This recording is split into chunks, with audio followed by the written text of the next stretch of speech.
Hello everyone, it's Pastor Hal. I was just reading over in 1 Samuel chapter 3. Reminds me of a lot of things that we see today.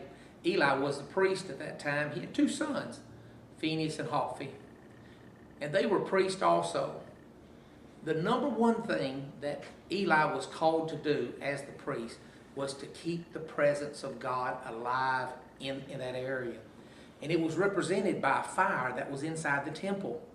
And so Eli had gotten old. His eyes were where he couldn't see. He had gotten tired. And so he took this young boy by the name of Samuel. He put him there in the temple and he said, I'm going to entrust you to keep the fire burning, to keep the presence of God burning. The most important thing, the thing that he was entrusted to, was to keep the presence and the fire of God going in that temple, which would cover the surrounding areas. But he chose not to do that. He put a young boy. Scripture said the young boy wasn't even a child of God. He didn't know God. He never experienced the presence of God.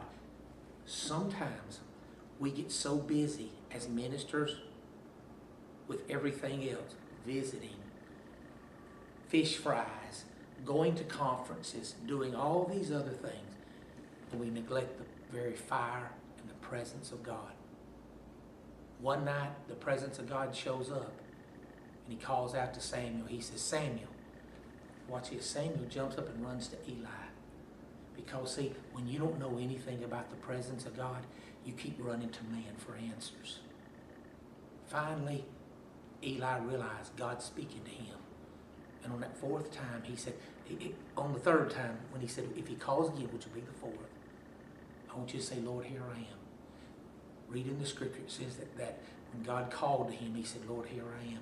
God came and God stood right there.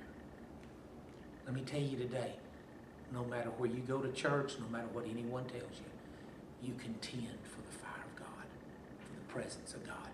It'll change.